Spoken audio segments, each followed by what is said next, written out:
England brand,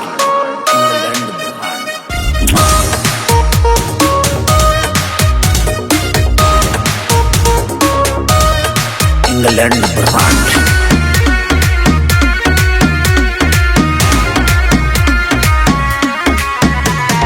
मेरे सिवा तेरा यहाँ कोई नहीं है, छोड़ दूंगी तो तेरा न ठिकाना कहीं है, समझा क्या? मेरे सिवा तेरा यहाँ कोई नहीं है, छोड़ दूंगी तो तेरा न ठिकाना कहीं है। तू नाचेगा उंगली पे बाबू ये नागिन नचाएगी। सुन, मुझे छोड़ के बेवफा जो जाए, हाँ तो जो रस्सियाँ बनाए, अरे दिल तोड़ के बेवफा जो जाएगी, जो रस्सियाँ बनाएगी। समझे? दिमाग नहीं है क्या?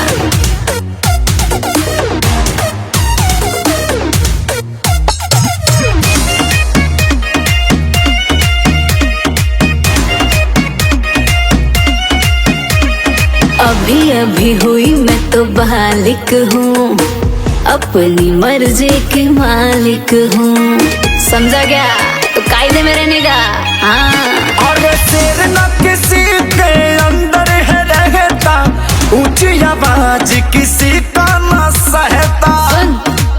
तुमसे बेहतर है लाइन में उसी से शादी रचाएगी। निकल तू।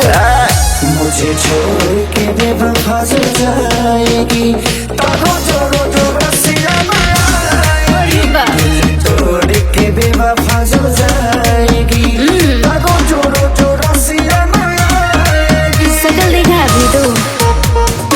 इंग्लैंड ब्रांड,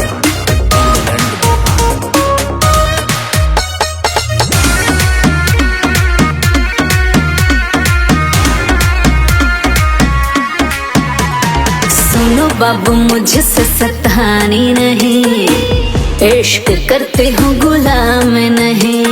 गुलाम समझाए क्या है? गुलाम समझाएगा। रुतबे में कमी नहीं होएगा, ये मत सोचो ये दीवाना जाएगा। समझे क्या?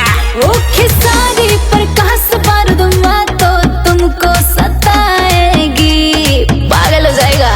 मुझे छोड़ के बेवफा जो जाएगी, हाँ तो क्या करेगा? जो रस्सियाँ बनाएगी, अच्छा छोड़ के बेवफा जो जाएगी, जो रस्सियाँ बनाएगी।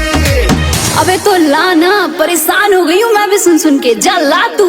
मेकम इंग्लैंड ब्रांड।